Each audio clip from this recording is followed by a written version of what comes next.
비가 쏟아지는 오후 한 명의 여자아이가 학교 정문 앞에 멍하니 서 있었다. 7살 서연이었다.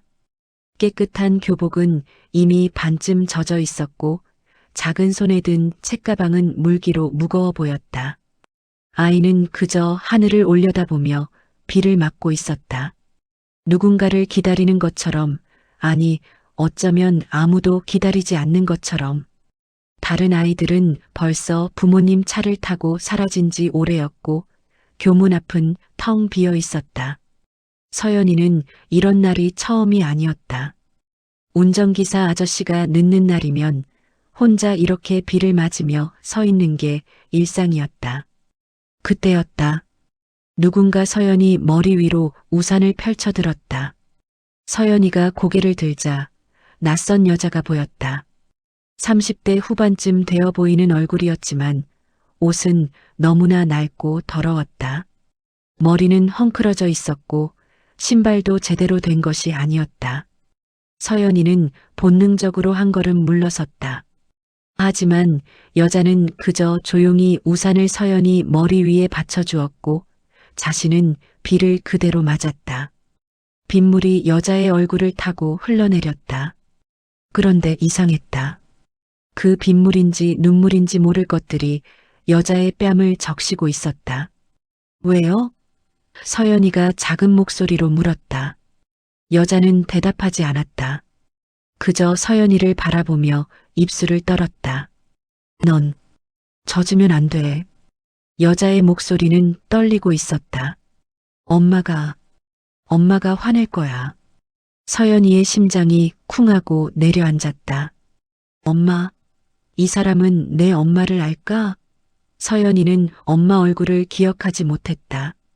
5살 때 엄마가 세상을 떠났고 이제 서연이 머릿속에 남은 건 흐릿한 목소리와 따뜻했던 느낌뿐이었다. 그런데 이 낯선 여자가 엄마를 안다고 했다. 놀라운 이야기가 궁금하시다면 잠시만 구독 버튼을 눌러주세요. 평범해 보이는 사람들 속에 숨겨진 놀라운 반전의 이야기를 매일 전해드립니다. 이제 시간을 조금 되돌려 서연이의 이야기를 처음부터 들려드리겠습니다. 시퀀스 1 저주받은 아이 2500자. 서연이는 저주받은 아이라고 믿고 있었다. 새엄마 윤희는 늘 그렇게 말했다. 내가 떼를 쓰지만 않았어도 내 엄마는 안 죽었을 거야. 다 내 잘못이야. 그 말을 들을 때마다 서연이의 가슴 속에는 무거운 돌덩이가 하나씩 쌓여갔다. 아빠는 서연이를 쳐다보지도 않았다. 생일에도 오지 않았고 학예회에도 나타나지 않았다.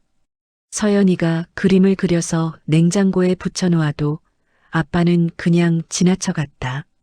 마치 서연이가 투명 인간인 것처럼. 어쩌면 아빠도 같은 생각인지도 몰랐다. 서연이가 없었다면 엄마는 살아있었을 거라고. 서연이는 매일 혼자였다. 학교가 끝나면 운전기사 아저씨가 올 때까지 교문 앞 공원 벤치에 앉아 기다렸다. 다른 친구들은 엄마 손을 잡고 집으로 가거나 학원차를 타고 갔다. 서연이는 그저 벤치에 앉아 하늘을 보거나 개미가 기어가는 걸 지켜보았다. 가끔 다른 아이들이 놀이터에서 노는 모습을 멀리서 바라보기도 했지만 서연이는 끼어들 용기가 없었다. 자신이 저주받은 아이라는 생각이 머릿속을 떠나지 않았기 때문이었다.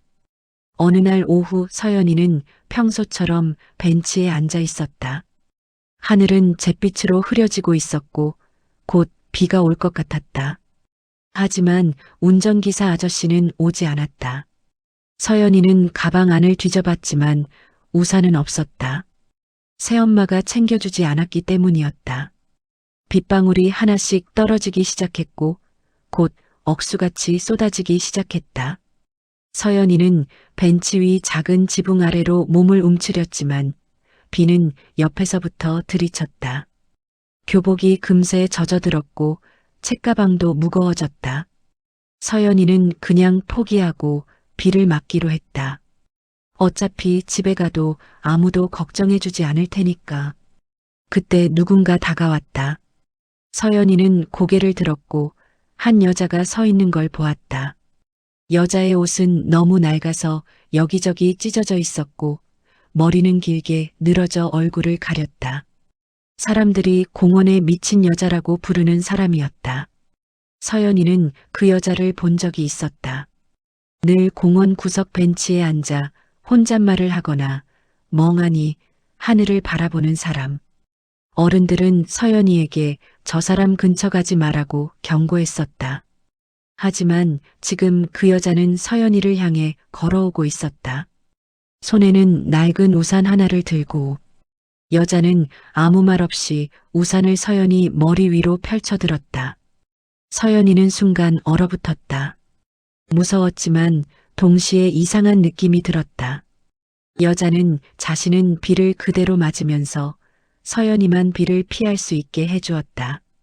빗물이 여자의 얼굴을 타고 흘러내렸다. 여자의 눈에서는 눈물이 흘렀다. 아니, 어쩌면 그게 빗물인지 눈물인지 구별할 수 없었다. 여자는 떨리는 목소리로 말했다. 넌 젖으면 안 돼. 엄마가 화낼 거야. 서연이의 심장이 멈춘 것 같았다. 엄마, 이 사람은 내 엄마를 아는 걸까? 아줌마, 우리 엄마 알아요? 서연이가 조심스럽게 물었다. 여자는 대답하지 않고 그저 서연이를 바라보았다. 그 눈빛은 슬픔으로 가득했다. 미안해. 정말 미안해. 여자는 계속 같은 말만 반복했다. 서연이는 무슨 말인지 이해할 수 없었지만 왠지 모르게 마음이 따뜻해졌다. 세상에서 자신을 가장 먼저 걱정해 준 사람이 바로 이 낯선 여자였기 때문이었다.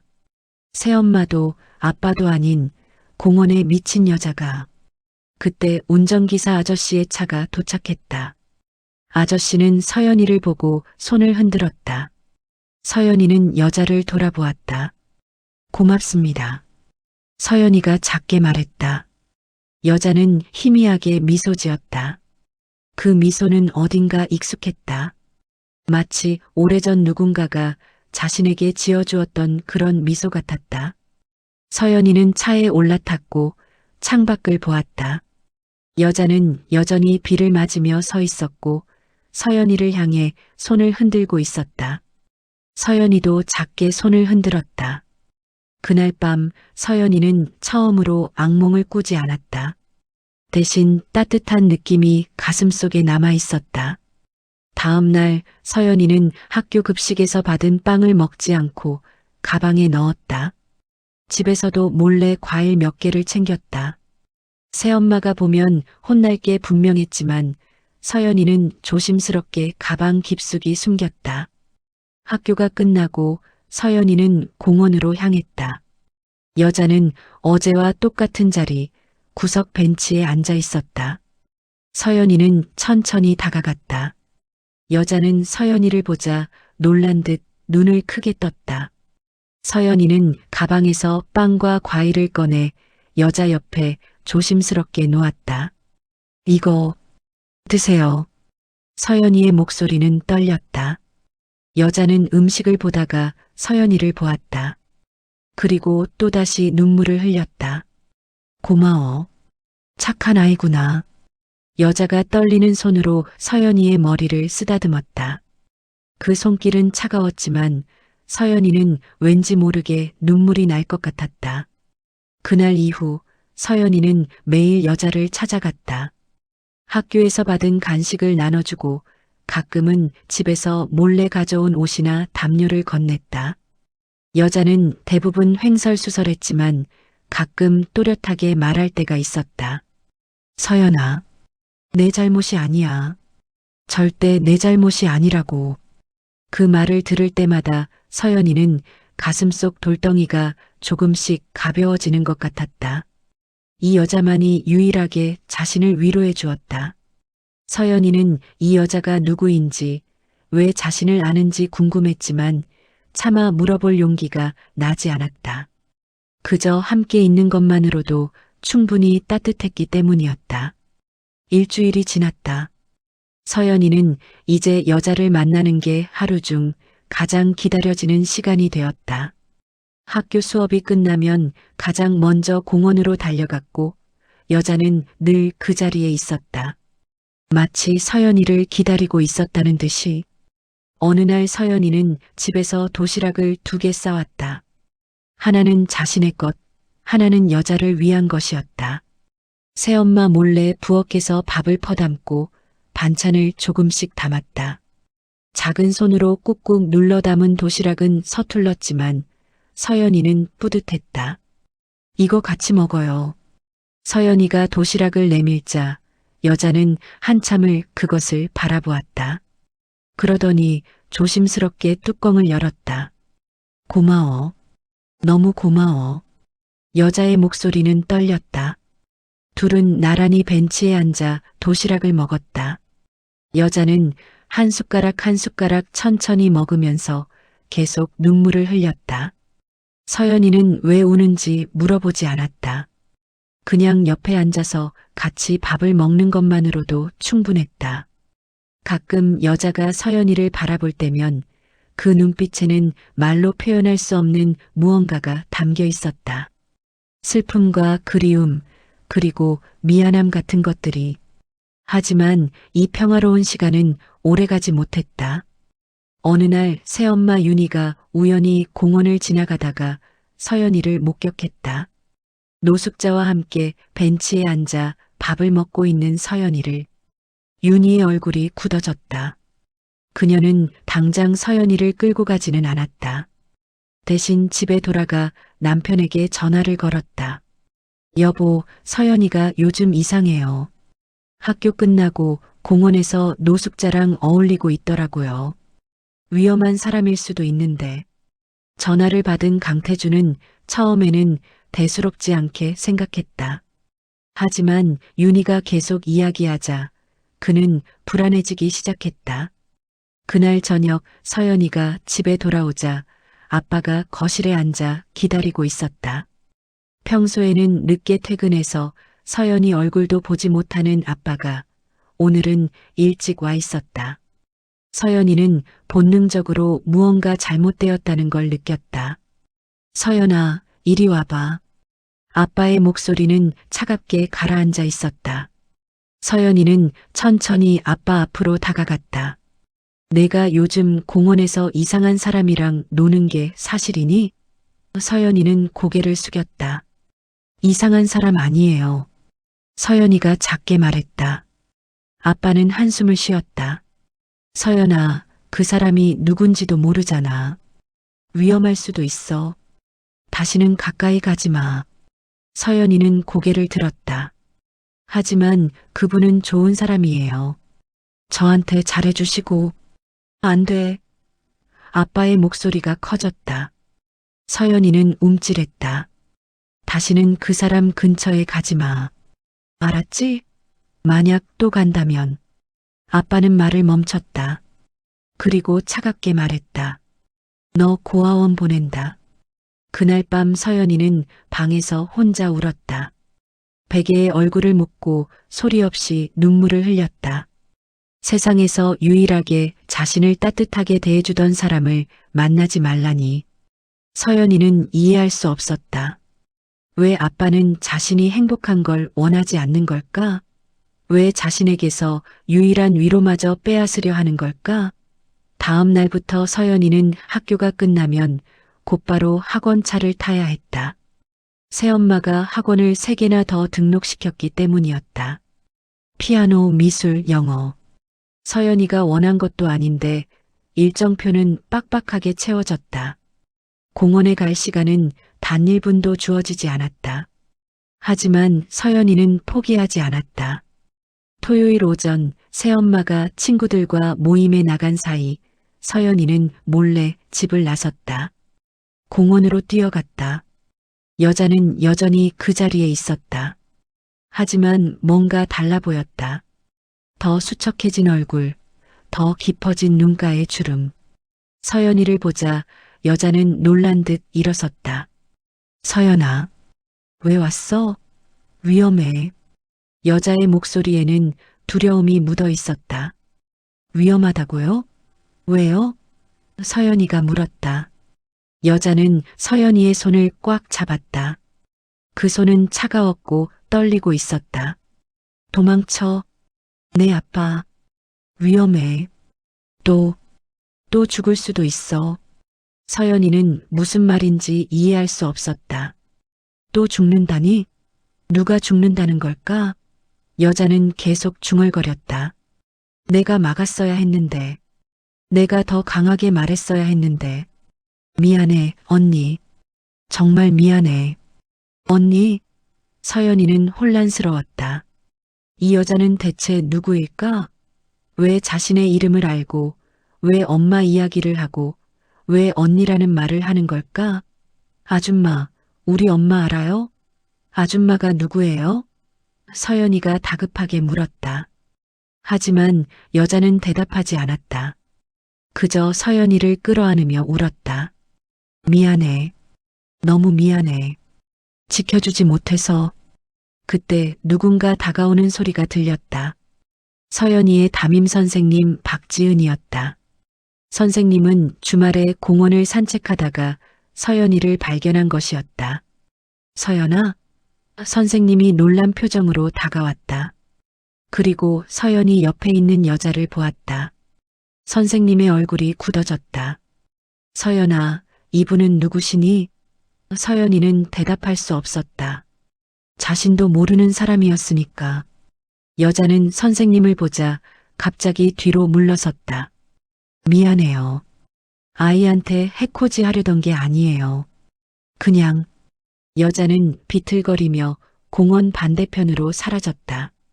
선생님은 서연이를 데리고 벤치에 앉았다. 서연아, 그분이랑 자주 만났니? 서연이는 고개를 끄덕였다. 선생님은 한참을 생각하다가 말했다. 선생님이 한번 알아볼게. 그분이 누구신지. 그날 이후 박지른 선생님은 여자에 대해 조사하기 시작했다. 공원관리사무소, 근처 주민센터, 경찰서까지 수소문했다. 그리고 일주일 후 선생님은 충격적인 사실을 알게 되었다. 그 여자의 이름은 이수진. 그리고 그녀는 서연이 엄마의 쌍둥이 동생이었다. 선생님은 서연이 아버지에게 연락했다. 회장님, 서연이가 만난 그 여자분에 대해 말씀드릴 게 있습니다. 전화를 받은 강태준의 얼굴이 창백해졌다. 그가 가장 두려워하던 일이 일어나기 시작한 것이었다. 강태준은 전화를 끊자마자 집으로 돌아왔다. 회사에서 중요한 회의가 있었지만 그만두고 나왔다. 현관문을 열고 들어서자 서연이가 거실 소파에 앉아 숙제를 하고 있었다. 아이는 아빠를 보자 움찔했다. 아빠의 표정이 평소와 달랐기 때문이었다. 서연아, 방으로 들어가. 강태준의 목소리는 낮고 차가웠다. 서연이는 천천히 일어나 방으로 향했다. 문을 닫으려는 순간 아빠가 따라 들어왔다. 그리고 서연이를 방 구석으로 데려가 무릎 꿇게 했다. 벽을 보고 있어. 내가 올 때까지. 서연이는 떨리는 목소리로 물었다. 제가 뭘 잘못했어요? 아빠는 대답하지 않았다. 그저 문을 닫고 나갔다. 서연이는 어두운 방 구석에 무릎을 꿇고 벽을 바라보았다. 다리가 저리기 시작했고 눈물이 흘러내렸다. 왜 자신이 벌을 받아야 하는지 이해할 수 없었다. 그냥 좋은 사람을 만났을 뿐인데 왜 이렇게까지 화를 내는 걸까? 시간이 얼마나 지났는지 알 수 없었다. 방 안은 점점 어두워졌고 서연이의 다리는 감각이 없어졌다. 문틈으로 거실에서 들려오는 소리가 희미하게 들렸다. 아빠와 새엄마가 이야기하는 소리였다. 그 여자가 왜 여기 나타난 거예요? 돈 다 줬잖아요. 새엄마의 목소리가 날카로웠다. 모르겠어. 아마 더 달라고 할지도. 아빠의 목소리는 지쳐 있었다. 서연이가 그 여자랑 계속 만나면 문제가 될 거예요. 애가 진실을 알게 되면.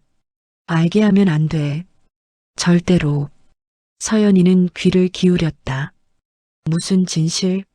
무엇을 알면 안 되는 걸까? 하지만 더 이상 대화는 들리지 않았다. 한참 후 아빠가 방문을 열었다. 일어나. 서연이는 다리에 힘이 없어 비틀거렸다. 아빠는 서연이를 일으켜 세우고 눈을 마주쳤다. 서연아, 잘 들어. 그 여자는 내가 만나면 안 되는 사람이야. 위험한 사람이고 너한테 나쁜 영향을 줄 수 있어. 하지만 아빠, 말대꾸하지 마. 아빠의 목소리가 높아졌다. 서연이는 입을 다물었다. 다시 한 번만 그 여자 근처에 가봐. 그럼 넌 이 집에서 나가야 할 거야. 알겠니? 서연이는 고개를 끄덕일 수밖에 없었다. 아빠는 한숨을 쉬고 방을 나갔다. 그날 밤 서연이는 잠들지 못했다. 아빠의 말이 계속 머릿속을 맴돌았다. 위험한 사람? 나쁜 영향? 하지만 서연이가 만난 그 여자는 전혀 그렇지 않았다. 오히려 세상에서 가장 따뜻한 사람이었다. 서연이는 결심했다. 아빠 몰래라도 다시 만나야겠다고. 그 여자가 누구인지, 왜 자신을 아는지 꼭 알아내야겠다고. 한편 박지른 선생님은 이수진에 대해 더 깊이 조사하고 있었다. 주민센터에서 받은 자료에는 충격적인 내용이 담겨 있었다. 3년 전 교통사고로 2명이 사망했다. 한 명은 강태준의 부인, 서연이 엄마. 그리고 다른 한 명은 이수진의 딸, 당시 9살이었다. 선생님은 사고 기록을 더 찾아보았다. 신문기사, 경찰 보고서, 보험 청구 내역까지. 그리고 이상한 점을 발견했다. 사고 직후 모든 기록이 불가항력적 사고로 처리되었고 운전자에 대한 처벌은 없었다. 하지만 목격자 진술서를 보니 이상했다. 차가 중앙선을 넘었다. 운전자가 비틀거리는 것 같았다는 증언들이 있었는데 이것들은 최종 보고서에 포함되지 않았다. 선생님은 당시 사고를 처리했던 경찰관을 찾아갔다. 은퇴한 경찰관은 선생님을 보자 한숨을 쉬었다. 그 사건 말인가요? 사실 우리도 뭔가 이상하다고 생각했어요. 하지만 위에서 그냥 마무리하라고 했죠. 강 회장이 얼마나 힘 있는 사람인데요. 그럼 진짜로는 어떤 사고였습니까? 선생님이 물었다. 경찰관은 주변을 둘러보고 조용히 말했다. 운전자는 강태준이었어요. 과로로 인한 졸음운전. 중앙선을 넘어서 반대편 트럭과 정면 충돌했죠. 차에는 4명이 타고 있었어요. 운전석에 강태준, 조수석에 그의 부인, 뒷좌석에 이수진과 그녀의 딸. 강태준은 가벼운 부상, 이수진도 중상이었지만 살았어요.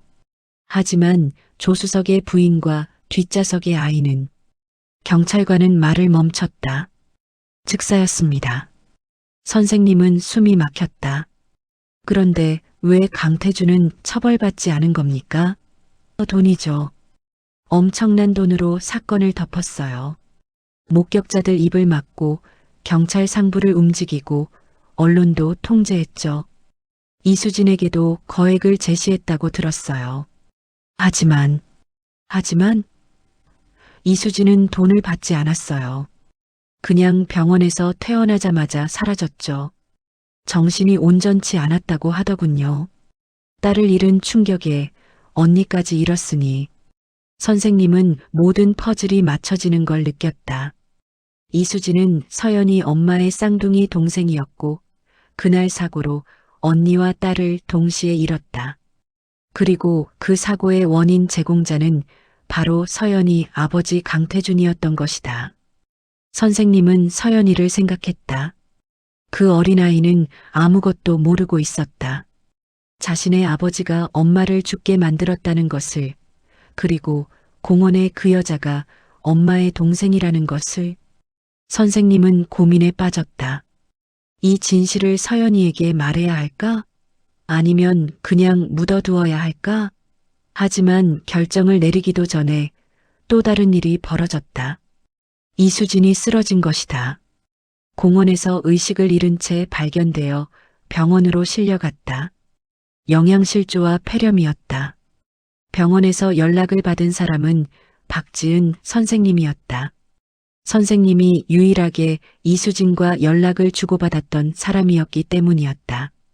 선생님은 병원으로 달려갔고 의사는 심각한 표정으로 말했다. 계속 이렇게 방치되면 위험합니다. 보호자가 필요해요. 선생님은 강태준에게 전화를 걸었다. 회장님, 이수진 씨가 병원에 입원했습니다. 상태가 좋지 않다고 합니다.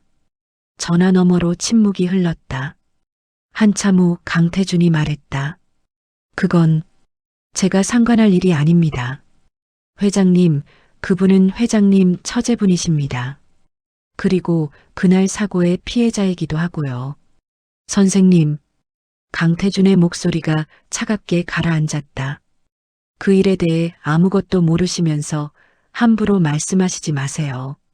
그리고 서연이한테는 절대 이 일을 말하지 마시기 바랍니다. 전화가 끊어졌다. 선생님은 휴대폰을 쥔 채 한참을 서 있었다. 그리고 결심했다. 서연이에게 진실을 말해주기로. 그 아이는 알 권리가 있었다. 자신의 가족이 누구인지, 무슨 일이 있었는지. 다음 날 방과 후 박지은 선생님은 서연이를 교무실로 불렀다. 서연이는 불안한 마음으로 선생님 책상 앞에 섰다. 또 혼나는 건 아닐까 걱정했다. 하지만 선생님의 표정은 진지했고 눈빛은 따뜻했다.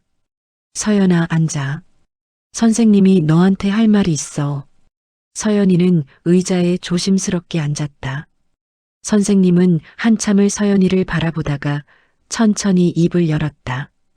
공원에서 만난 그분 말이야. 선생님이 알아봤어. 그분이 누구신지. 서연이의 눈이 커졌다. 선생님은 오래된 사진 한 장을 꺼내 보여주었다. 인터넷에서 찾은 옛날 신문 기사 사진이었다.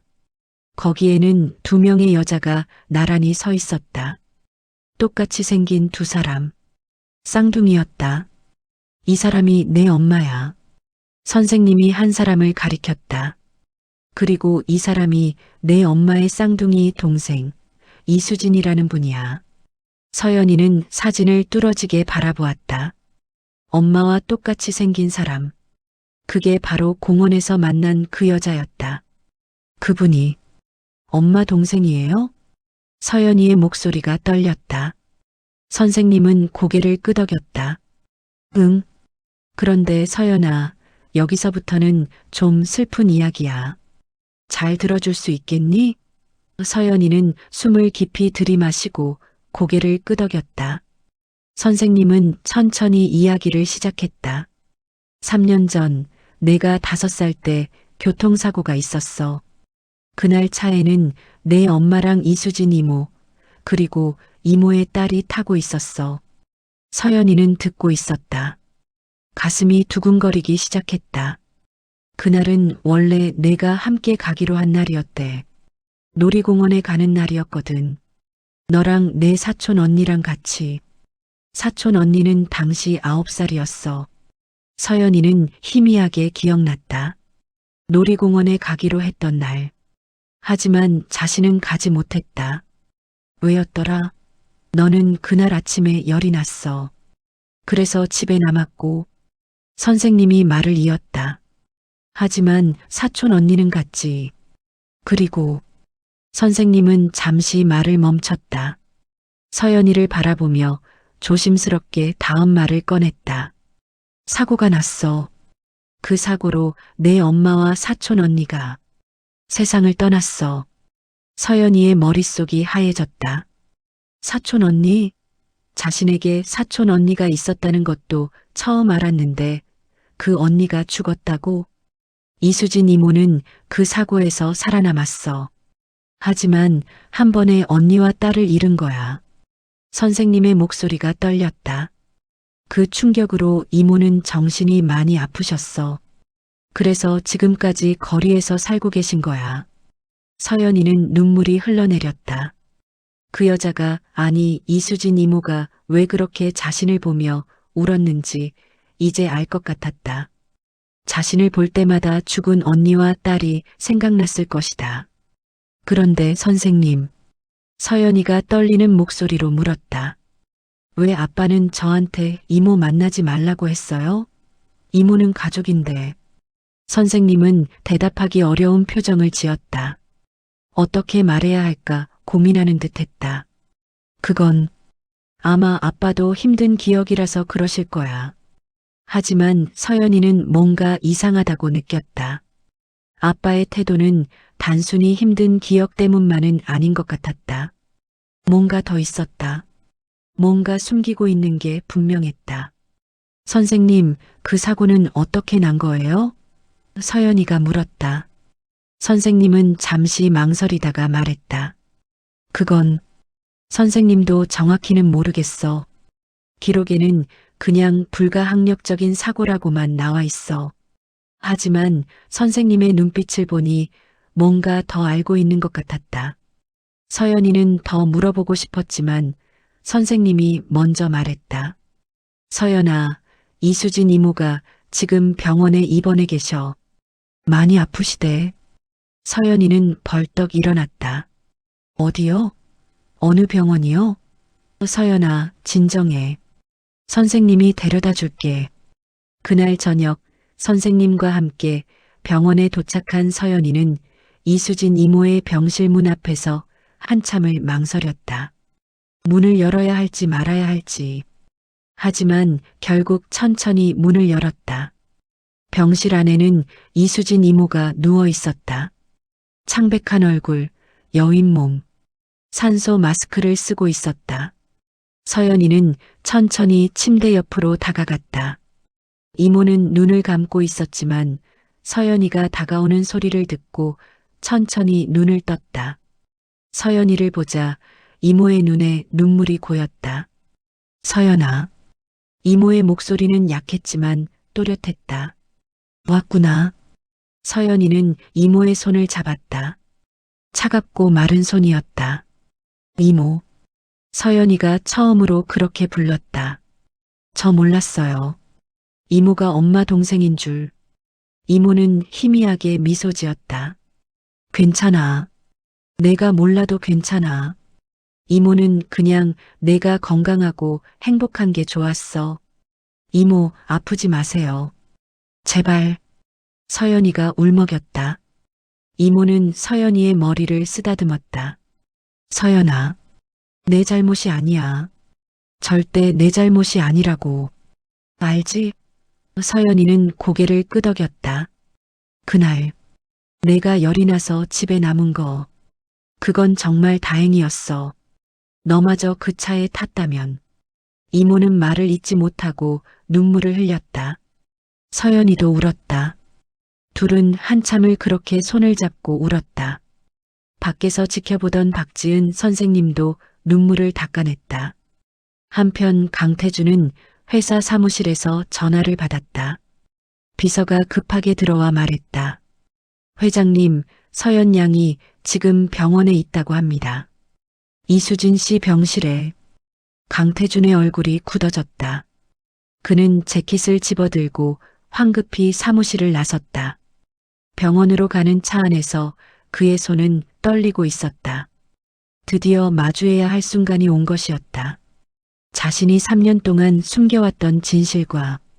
병원에 도착한 강태준은 병실 앞에서 멈춰섰다. 문틈으로 서연이가 이수진의 손을 잡고 있는 모습이 보였다. 그는 문을 열지 못했다. 차마 들어갈 용기가 나지 않았다. 하지만 그때 박지은 선생님이 복도에서 그를 발견했다. 회장님. 선생님이 그에게 다가왔다. 이제 서연이한테 진실을 말씀하셔야 할 것 같습니다. 강태준은 선생님을 바라보았다. 선생님은 얼마나 아십니까? 충분히 알고 있습니다. 그날 사고가 어떻게 일어났는지, 누가 운전하고 있었는지. 강태준의 얼굴이 창백해졌다. 그는 벽에 기대어 섰다. 그걸 서연이한테 말씀하신 겁니까? 아직은 아닙니다. 하지만 조만간 알게 될 겁니다. 어차피 숨길 수 없어요. 강태준은 고개를 숙였다. 3년 동안 피해왔던 순간이 결국 왔다. 자신이 저지른 실수와 그 실수로 잃은 것들을 마주해야 하는 순간이. 일주일이 지났다. 이수진 이모는 조금씩 회복되고 있었고 서연이는 매일 학교가 끝나면 병원으로 달려갔다. 아빠는 더 이상 막지 않았다. 아니, 정확히는 막을 수 없었다. 박지은 선생님이 모든 것을 알고 있었고 서연이도 이미 이모를 만나고 있었기 때문이었다. 하지만 강태준은 여전히 병실에 들어가지 못했다. 복도에서 멀리 바라보기만 할 뿐이었다. 어느 날 저녁 서연이가 병실에서 나오다가 복도에 서 있는 아빠와 마주쳤다. 둘은 한참을 서로를 바라보았다. 서연이가 먼저 입을 열었다. 아빠는 왜 안 들어가요? 이모가 아빠 얘기하시던데. 강태준은 대답하지 못했다. 서연이는 아빠 옆을 지나쳐갔다. 그날 밤 박지른 선생님은 강태준에게 전화를 걸었다. 회장님, 내일 시간 되시면 제 사무실로 오시겠습니까? 드릴 말씀이 있습니다. 다음 날 강태준은 학교로 갔다. 선생님 사무실은 조용했고 문을 닫자 선생님은 몇 장의 서류를 꺼냈다. 이게 뭡니까? 강태준이 물었다. 3년 전 사고 당시 목격자 진술서입니다. 원본이요. 회장님이 없애신 줄 아셨겠지만 당시 담당 경찰관이 개인적으로 보관하고 계셨어요. 강태준의 얼굴이 창백해졌다. 선생님은 서류를 하나씩 넘기며 말했다. 여기 보시면 목격자들이 모두 같은 이야기를 하고 있습니다. 차가 중앙선을 넘었다고, 운전자가 비틀거리는 것 같았다고. 그건 강태준이 말을 시작했지만 선생님이 막았다. 회장님, 저는 판사도 경찰도 아닙니다. 회장님을 처벌하려는 것도 아니에요. 하지만 서연이는 알아야 합니다. 자기 엄마가 왜 돌아가셨는지. 강태준은 고개를 떨궜다. 한참의 침묵이 흘렀다. 그리고 그는 천천히 입을 열었다. 그날 저는 이틀 밤을 새워 일했습니다. 큰 계약을 앞두고 있었거든요. 하지만 그날이 약속한 날이었어요. 아내와 수진 그리고 애들이랑 놀이공원 가기로 한 날. 아내가 취소하자고 했습니다. 제가 너무 피곤해 보인다고. 하지만 저는 괜찮다고 했어요. 약속을 지키고 싶었으니까. 그의 목소리가 떨렸다. 차를 몰고 가는데 눈꺼풀이 무거웠습니다. 계속 정신을 차리려고 했어요. 아내도 계속 걱정했고요. 쉬었다 가자고 운전을 바꾸자고 했지만 저는 고집을 부렸습니다. 조금만 가면 된다고. 강태준은 눈을 감았다. 그런데 순간 눈앞이 깜깜해졌어요. 1초도 안 되는 시간이었을 겁니다. 하지만 그 짧은 순간에 차는 이미 중앙선을 넘어 있었고 반대편에서 트럭이 오고 있었어요. 급브레이크를 밟았지만 늦었습니다. 쾅 하는 소리와 함께 그는 말을 잇지 못했다. 선생님은 조용히 듣고 있었다. 정신을 차렸을 때 제 옆에 아내가 피를 흘리며 쓰러져 있었습니다. 뒤에서는 수진이 비명을 지르고 있었고 수진의 딸은 이미. 강태준의 눈에서 눈물이 흘러내렸다. 저는 살았습니다. 운전자인 제가 가장 가벼운 부상만 입고 살았어요. 제 옆에 아내는 죽고 뒷좌석의 아이는 죽고 수지는 중상을 입었는데 저는 멀쩡했습니다. 그는 고개를 떨궜다. 병원에 실려가면서 저는 생각했어요. 차라리 제가 죽었어야 했다고. 하지만 저는 비겁했습니다. 제 잘못을 인정하는 대신 돈으로 모든 걸 덮으려고 했어요. 목격자들 입을 막고 경찰을 매수하고 기록을 조작했습니다. 선생님은 한숨을 쉬었다. 수진 씨에게도 돈을 제시하셨죠? 예. 거액을 제시했습니다. 하지만 수지는 거절했어요. 제 얼굴을 똑바로 쳐다보면서 말했습니다. 돈으로는 제 딸을 살릴 수 없다고, 언니를 돌려줄 수 없다고, 그리고 병원을 나가버렸습니다. 정신이 온전치 않은 상태로 저는 사람을 시켜 찾아봤지만 수지는 흔적도 없이 사라졌어요. 그리고 3년이 지났습니다. 선생님이 물었다. 서연이는 왜 차에 타지 않았습니까? 강태주는 쓴웃음을 지었다. 아내가 막았습니다. 막았다고요? 그날 아침 서연이가 열이 났어요. 전날 밤까지만 해도 멀쩡했는데 갑자기 나중에 생각해보니 이상했습니다. 아내가 일부러 그렇게 만든 것 같았어요. 선생님은 눈을 크게 떴다. 무슨 말씀이신지 아내는 알고 있었습니다. 제가 얼마나 피곤한지, 제가 위험한 상태라는 걸. 그래서 서연이만큼은 태우지 않으려고. 강태준의 목소리가 끊겼다. 아내는 끝까지 서연이를 지키려고 했어요. 자기 목숨을 걸고서라도. 그게 아내가 남긴 마지막 선물이었습니다. 방 안에 무거운 침묵이 흘렀다. 한참 후 선생님이 말했다. 회장님, 이제 서연이한테 말씀하셔야 합니다. 진실을. 어떻게 말합니까? 내 엄마를 내가 죽였다고? 너를 지키려고 엄마가 희생했다고? 강태준이 울먹였다. 그래서 지금까지 서연이를 피하신 겁니까? 그 아이를 볼 때마다 죄책감이 들어서? 강태준은 고개를 끄덕였다. 서연이를 볼 때마다 아내가 생각납니다. 그리고 제가 죽였다는 사실이 가슴을 찢어놓습니다. 선생님은 자리에서 일어났다.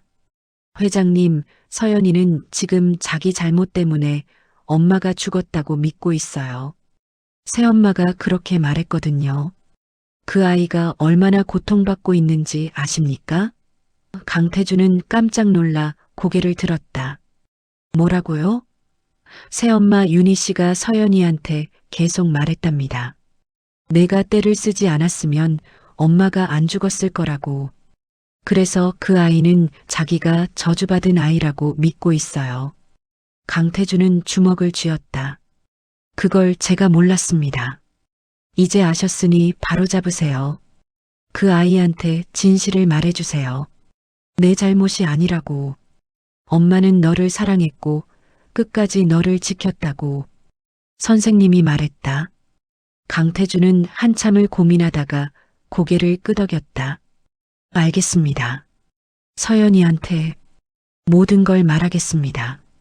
그날 저녁 강태준은 서연이 방문을 두드렸다. 서연이는 책상에서 숙제를 하고 있었다. 아빠가 들어오자 긴장한 표정이 되었다. 서연아, 아빠랑 이야기 좀 할까? 서연이는 고개를 끄덕이고 아빠 앞에 앉았다. 강태준은 딸을 바라보며 천천히 입을 열었다. 서연아, 아빠가 너한테 숨긴 게 있어. 3년 전 그날에 대해서. 서연이는 아빠를 똑바로 바라보았다. 강태준은 숨을 깊이 들이마시고 말하기 시작했다. 그날 차를 운전한 사람은 아빠였어. 서연이의 눈이 커졌다. 그리고 사고는 아빠의 잘못으로 일어났어. 아빠가 너무 피곤해서 졸음운전을 했고, 그래서 강태준의 목소리가 떨렸다. 그래서 엄마와 사촌 언니가 세상을 떠난 거야. 서연이는 말없이 아빠를 바라보았다. 눈물이 천천히 흘러내렸다. 아빠가 엄마를 죽인 거예요? 그 작은 목소리가 강태준의 가슴을 찢었다. 강태준은 서연이의 질문에 고개를 끄덕였다. 그래, 아빠 잘못이야. 아빠가 엄마를 잃게 만들었어. 서연이는 아무 말 없이 아빠를 바라보았다. 눈물은 계속 흘러내렸지만 목소리는 나오지 않았다. 강태준은 계속 말을 이었다. 하지만 서연아, 너는 알아야 해. 엄마가 마지막 순간까지 무엇을 했는지. 그는 딸의 손을 잡았다. 서연이는 손을 빼지 않았다. 그날 아침 너 기억나니? 열이 났었잖아. 서연이는 희미하게 고개를 끄덕였다. 전날 밤까지만 해도 너는 멀쩡했어. 신나서 내일 놀이공원 간다고 떠들었지. 그런데 아침에 갑자기 열이 났어. 나중에 생각해보니 이상했어. 아내가 새벽에 너를 씻겼더라고. 미지근한 물로. 그래서 내가 살짝 열이 난 거야. 서연이는 눈을 크게 떴다. 엄마가 일부러요? 그래. 엄마는 알고 있었어. 아빠가 위험한 상태라는 걸. 이틀 밤을 안 잔 아빠가 운전하면 안 된다는 걸. 그래서 너만큼은 태우지 않으려고 했던 거야. 강태준의 목소리가 떨렸다. 너는 그날 아침에 울면서 가고 싶다고 했어. 엄마한테 매달렸지. 하지만 엄마는 웃으면서 말했어. 서연아, 오늘은 집에서 쉬자. 엄마가 금방 다녀올게. 선물 잔뜩 사올게. 서연이는 그 장면이 희미하게 기억났다. 엄마의 따뜻한 목소리, 엄마의 미소, 그리고 엄마의 눈빛. 그 눈빛에는 뭔가가 있었다. 슬픔 같은 것. 엄마는 자기가 위험하다는 걸 알았던 거야. 아빠가 사고 낼 수도 있다는 걸. 하지만 엄마는 수진 언니를 혼자 보낼 수 없었어. 수진 언니 딸도 함께 가야 했고, 그래서 엄마는 결정한 거야. 자기가 대신 가겠다고. 너만큼은 집에 두고. 강태준은 눈물을 흘렸다. 엄마는 끝까지 너를 지키려고 했어. 자기 목숨을 걸고서라도. 서연이는 온몸이 떨렸다. 가슴이 터질 것 같았다. 차를 타고 가면서도 엄마는 계속 걱정했어. 아빠한테 쉬었다 가자고, 운전 바꾸자고 했어. 하지만 아빠는 듣지 않았어. 고집을 부렸지. 강태준은 고개를 숙였다. 그리고 사고가 났어. 아빠의 어리석은 고집 때문에. 서연이는 아빠를 바라보았다. 미워해야 할까? 화를 내야 할까? 하지만 이상하게도 그런 감정은 들지 않았다. 대신 가슴이 너무 아팠다. 엄마가 자신을 지키려고 했다는 것. 엄마의 마지막 선택이 자신을 살리는 것이었다는 것. 아빠, 서연이가 떨리는 목소리로 말했다. 그래서 저를 안 보신 거예요? 저를 볼 때마다 엄마가 생각나서. 강태준은 고개를 끄덕였다. 미안해. 아빠가 비겁했어. 너를 사랑하는데도 차마 마주볼 수가 없었어. 너를 볼 때마다 아내가 생각나고 내가 저지른 일이 생각나서. 그는 딸 앞에 무릎을 꿇었다. 서연아, 아빠를 용서해 줄 수 있겠니? 서연이는 한참을 아빠를 바라보았다. 그리고 천천히 아빠를 껴안았다. 둘은 그렇게 한참을 울었다. 다음 날 서연이는 병원으로 이수진 이모를 찾아갔다. 이모는 많이 회복된 상태였다. 서연이를 보자 이모는 미소 지었다. 서연아, 왔구나. 서연이는 이모 옆에 앉았다. 그리고 조용히 물었다. 이모, 그날 이야기 해주실 수 있어요? 이모의 미소가 사라졌다. 서연아, 그건 알아요. 아빠한테 다 들었어요. 하지만 이모 입으로도 듣고 싶어요. 그날 무슨 일이 있었는지. 이모는 한참을 망설이다가 천천히 입을 열었다. 그날 아침 너희 엄마한테서 전화가 왔어. 언니 목소리가 떨리고 있었어. 오늘 태준이 오빠가 너무 피곤해 보인다고. 걱정된다고. 이모는 눈을 감았다. 이모는 그냥 괜찮을 거라고 했어. 조심하면 되지 않겠냐고. 하지만 언니는 계속 불안해했어. 차에 타기 직전에 언니가 이모한테 말했어. 수진아, 혹시 모르니까 애들 잘 챙겨줘. 특히 내 딸. 그리고 서연이는 오늘 집에 두고 가기로 했어. 뭔가 불안해서. 이모의 목소리가 떨렸다. 이모는 그때 더 강하게 말했어야 했어. 언니, 그럼 우리 다음에 가자. 오빠 너무 피곤한 것 같아. 하지만 이모는 그냥 알았다고만 했어. 그게 이모의 잘못이야. 서연이는 이모의 손을 잡았다. 이모 잘못 아니에요. 아니야, 서연아. 이모가 더 강하게 말렸어야 했어. 차라리 이모가 운전하겠다고 했어야 했어. 그랬으면 언니가, 내 딸이, 이모는 울기 시작했다. 서연이도 함께 울었다.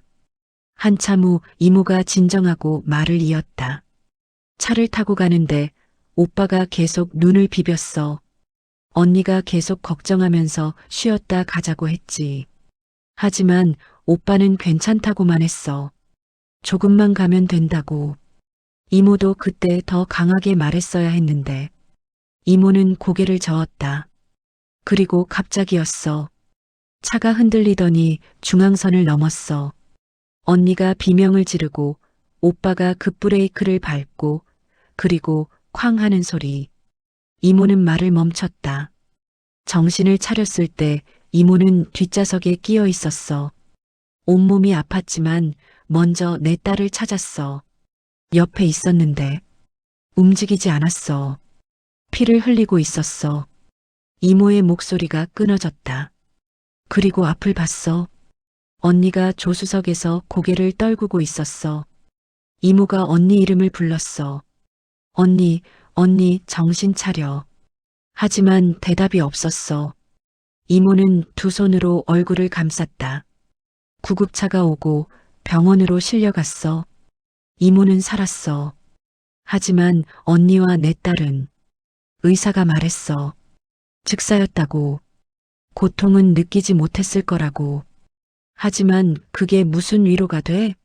서연이는 이모를 껴안았다. 이모 잘못 아니에요. 아무도 예상 못한 일이었어요. 아니야, 서연아. 이모가 서연이를 바라보았다. 이모는 알았어야 했어. 위험하다는 걸. 그리고 막았어야 했어. 하지만 이모는 비겁했어. 형부한테 버릇없게 군다는 말 듣기 싫어서 그냥 참았어. 그리고 나중에 형부가 병원에 왔어. 거액의 돈을 제시했어. 이 일을 조용히 묻어달라고. 이모는 그 돈을 던져버렸어. 소리쳤지. 돈으로 내 딸을 살릴 수 있어? 언니를 돌려줄 수 있어? 이모는 쓴웃음을 지었다. 그리고 병원을 나왔어. 어디로 가야 할지도 모르고. 집에 가면 딸이 없고 언니한테 가면 언니도 없고. 그래서 그냥 걸었어. 계속 걸었어. 그렇게 3년이 지났어. 서연이는 이모의 손을 꽉 잡았다. 이모, 이제 혼자가 아니에요. 제가 있잖아요. 이모는 서연이를 바라보며 눈물을 흘렸다. 고마워, 서연아. 너는 정말 언니를 닮았어. 착하고 따뜻해. 둘은 한참을 그렇게 손을 잡고 있었다. 창밖으로 해가 지고 있었다. 일주일 후 박지은 선생님이 서연이를 다시 찾아왔다. 이번에는 노트북을 들고 있었다. 서연아, 선생님이 보여줄 게 있어. 선생님의 표정이 진지했다. 서연이는 선생님을 따라 조용한 상담실로 갔다.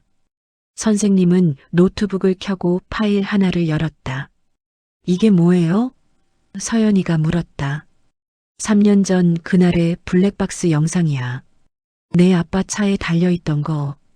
서연이는 숨을 멈췄다. 아빠가 삭제했다고 알고 있었는데 경찰이 복원해서 보관하고 있었대. 선생님이 어렵게 구했어. 선생님이 서연이를 바라보았다. 볼 수 있겠니? 힘들 수도 있어. 서연이는 잠시 망설이다가 고개를 끄덕였다. 보고 싶어요. 선생님이 재생 버튼을 눌렀다. 화면에는 차 안이 보였다. 운전석에 아빠, 조수석에 엄마, 뒷좌석에는 이수진 이모와 사촌 언니가 보였다. 날짜는 3년 전 그날이었다. 소리가 들려왔다. 여보, 좀 쉬어. 내가 운전할게. 엄마의 목소리였다. 서연이는 그 목소리를 듣는 순간 눈물이 났다. 3년 만에 듣는 엄마 목소리. 괜찮아. 조금만 가면 돼. 아빠의 목소리가 들렸다. 당신 눈 너무 풀렸어. 제발 좀 쉬자. 엄마의 목소리에 간절함이 묻어 있었다. 걱정 마. 조심할게. 화면 속 아빠가 눈을 비비는 게 보였다. 엄마가 한숨을 쉬었다. 서연이 생각해서라도. 제발. 서연이는 가슴이 철렁했다. 엄마가 자신을 말하고 있었다. 뒷좌석에서 이수진 이모의 목소리가 들렸다. 형부, 제가 운전 바꿀까요? 저는 괜찮아요. 아니야, 괜찮아. 거의 다 왔어. 아빠의 목소리는 피곤해 보였다. 엄마가 다시 말했다. 여보, 우리 서비스 구역에서 잠깐만 쉬었다가. 응? 커피라도 마시고. 알았어, 알았어. 다음 휴게소에서 쉴게. 하지만 차는 계속 달렸다. 화면 속 아빠의 눈꺼풀이 점점 무거워 보였다. 고개가 살짝 떨어졌다가 다시 정신을 차렸다. 엄마가 놀라서 말했다. 여보, 지금 졸았잖아. 미안. 정신 차릴게. 아빠가 창문을 열고 바람을 쐬었다. 뒷좌석에서 이모가 걱정스럽게 말했다. 형부, 정말 위험해 보여요. 우리 차 세워요. 조금만 더 가면. 그리고 그 순간이었다. 아빠의 고개가 앞으로 떨어졌다. 눈을 감은 것이다. 딱 2초 정도. 하지만 그 짧은 순간에 차는 중앙선을 넘고 있었다. 엄마가 비명을 질렀다. 여보. 뒷좌석에서 이모와 아이의 비명도 들렸다. 아빠가 정신을 차리고 급브레이크를 밟았지만 이미 늦었다. 반대편에서 트럭이 다가오고 있었다. 엄마가 마지막으로 한 말이 들렸다. 서연이는 괜찮아. 다행이야. 그리고 쾅. 화면이 흔들리고 소리가 찢어졌다. 영상이 멈췄다. 서연이는 화면을 바라보며 온몸이 떨렸다. 눈물이 멈추지 않았다. 엄마의 마지막 말. 서연이는 괜찮아. 다행이야. 엄마는 마지막 순간에도 자신을 생각했다. 자신이 안전하다는 것을 다행으로 여겼다. 선생님이 서연이를 껴안았다. 울어도 돼, 서연아. 서연이는 선생님 품에서 한참을 울었다. 가슴이 찢어질 것 같았다. 엄마가 너무 보고 싶었다. 엄마를 안아보고 싶었다. 고맙다고 말하고 싶었다. 한참 후 서연이가 진정하고 물었다. 선생님, 이 영상 아빠는 봤어요? 아니, 아직 안 봤을 거야. 내 아빠는 이 영상을 복원할 생각도 못했을 테니까.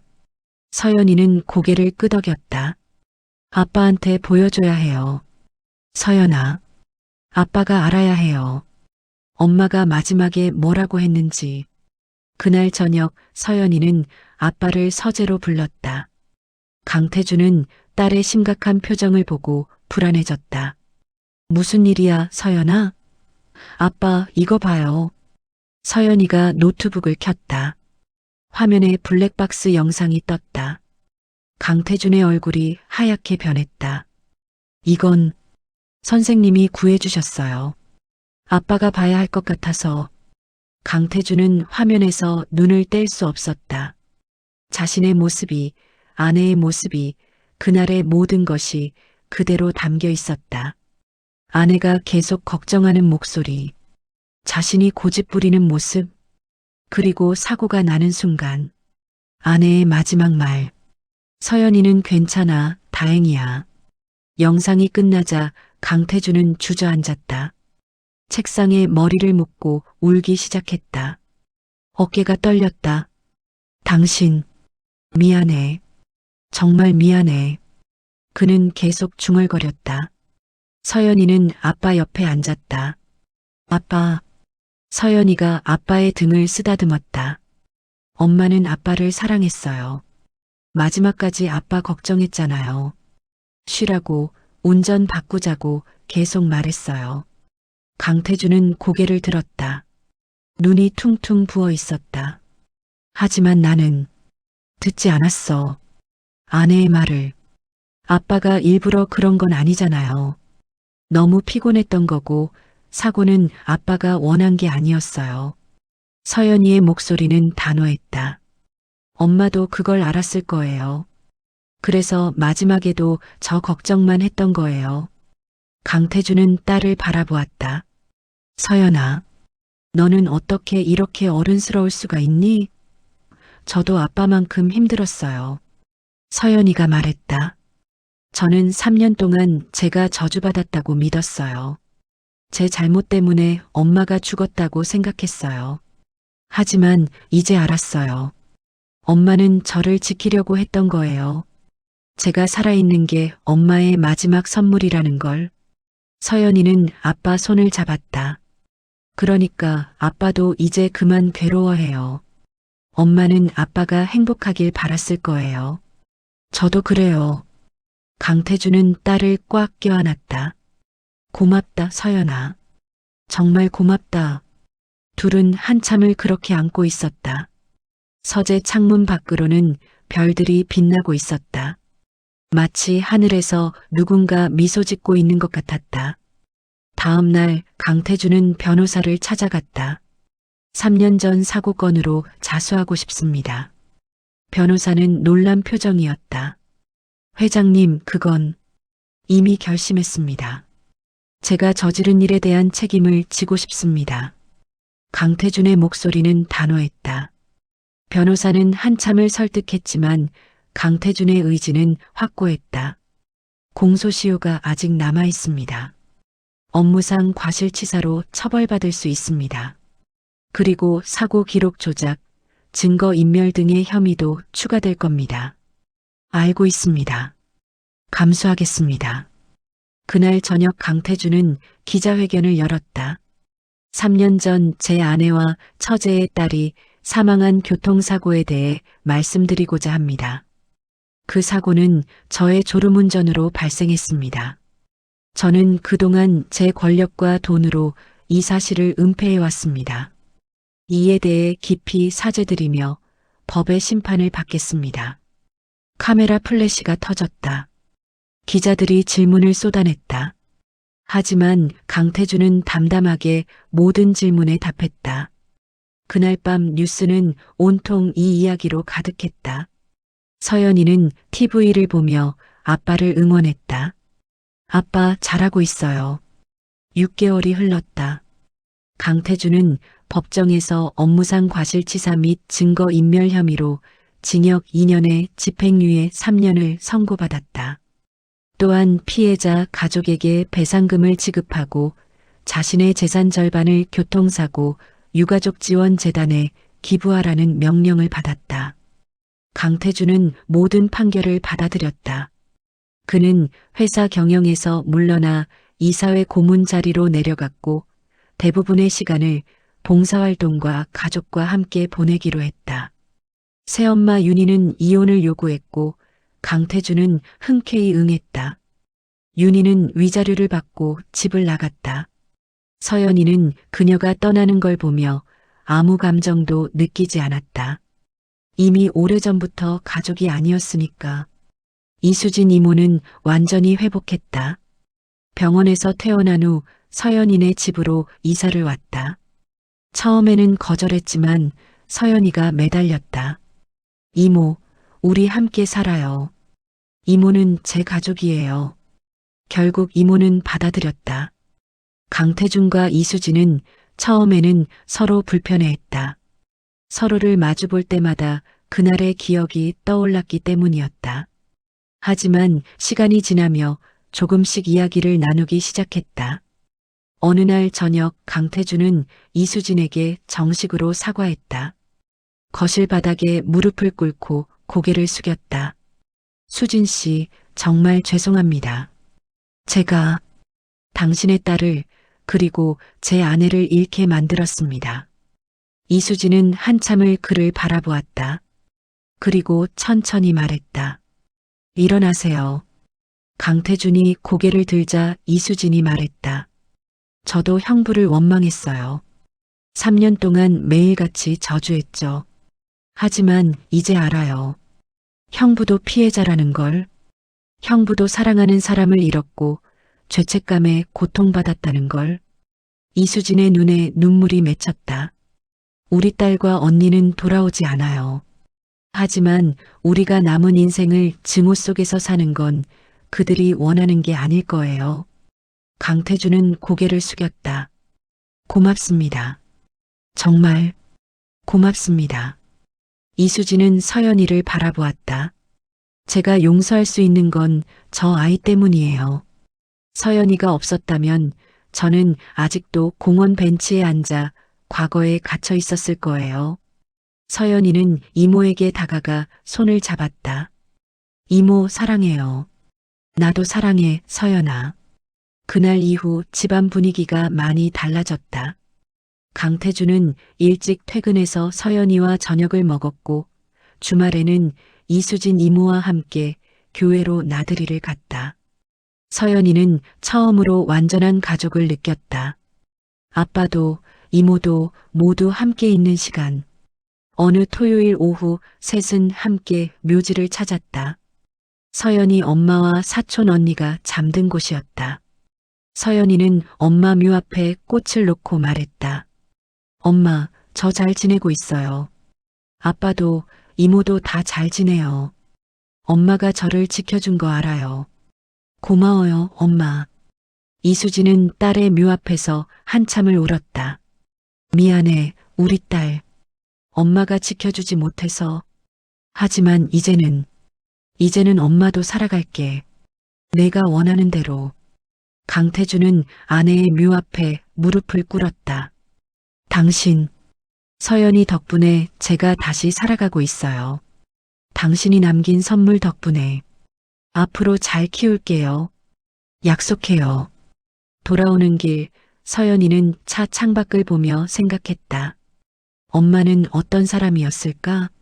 자신을 위해 마지막까지 걱정해 준 사람. 자신을 지키기 위해 목숨을 걸었던 사람.